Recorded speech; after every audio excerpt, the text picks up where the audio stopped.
Sometimes it's hard to tell what's tech news and what's not. Like if I put robot arms and legs on a banana, is that tech news? What about a mango?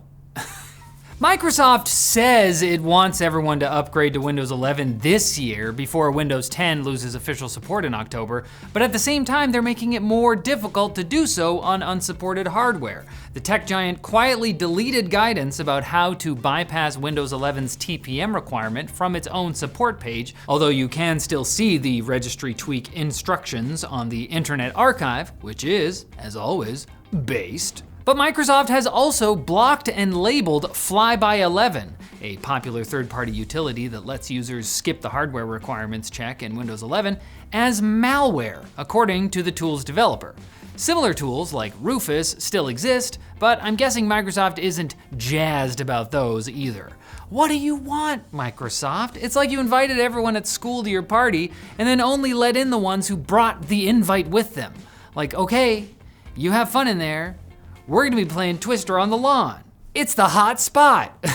Chinese AI company Deepseek got really popular recently, so of course, a US senator has proposed a potential law that would criminalize importing it, along with any tech developed in China, on the threat of million-dollar fines and prison time. The bill is kind of like your mom saying, "We have AI at home," including Google's new Gemini 2.0 models being rolled out for consumers and developers. Google says they're pretty good. Maybe they'll be good enough to power weapons systems, since Google just erased the section of their AI principles webpage that said the tech giant wouldn't let their AI be deployed for weapon systems. But it's preserved once more by the Internet Archive, you the best. Why? I don't know why. But despite AI being added to guns and literally everything else, Anthropic is telling job applicants not to use it to help write their applications because they want to evaluate your non-AI assisted communication skills.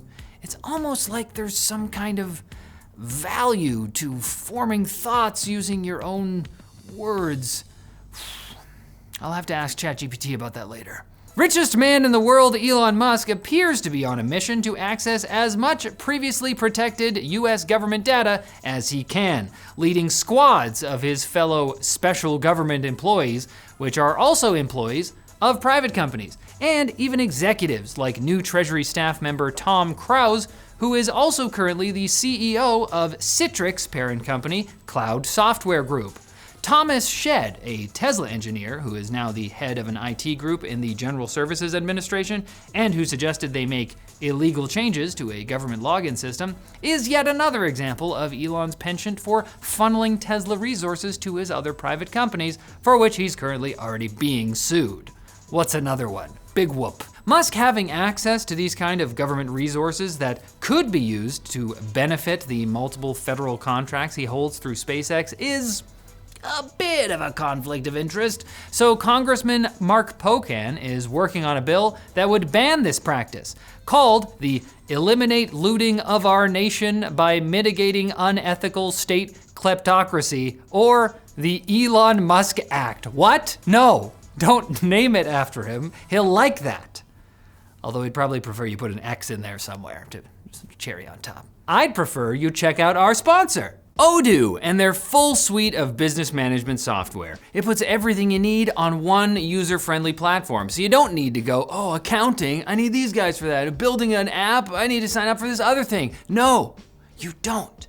All you gotta do is sign up for a free trial with Odoo. Their apps make it super simple to manage all aspects of your business. Generate and send invoices that automatically convert currencies and apply your custom tax rules. Use phones, tablets, and PCs for point of sale. Create org charts, assign employee duties on a modern project management interface. I could go on.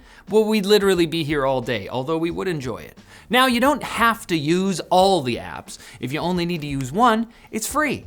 Whatever your needs are, use our link for a free 15-day trial with no credit card required, or book a demo with their expert team to learn how Odoo can help your business. You put robot limbs on a raspberry? That's not full tech news, but it could be a quick bit.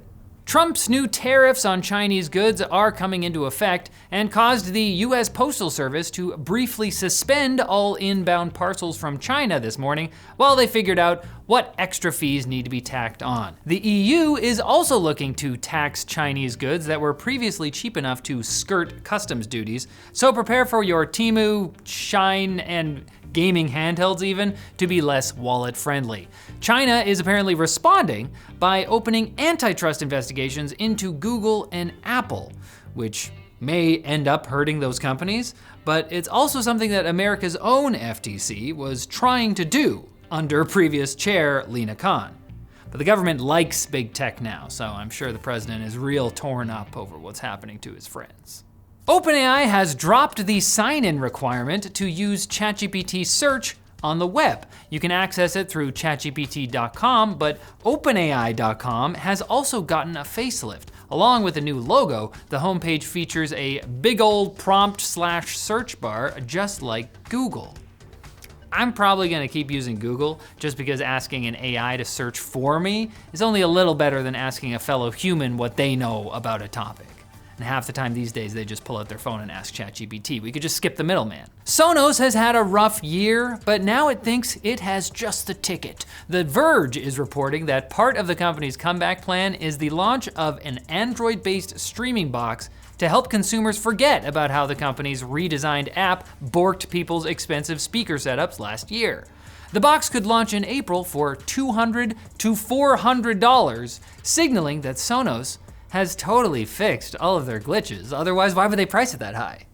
Think about it. And researchers from NVIDIA and Carnegie Mellon University have published a framework allowing robots to copy the complex movements of top athletes like Cristiano Ronaldo and LeBron James. Why'd you say it like that? That's how you say it. Or at least try to copy their movements. They're doing their best, but sadly, they're still not quite stable enough to use as a platform for this actual working plasma cannon with a 35-foot range developed by slightly insane engineer Greg Lee. Maybe next time though. And maybe this Friday you'll come back for more tech news. I should have a better grasp of what fruits and vegetables do and don't qualify for tech news by then. We'll figure it out. What are you talking about? You just got— I came in late. You're missing the context.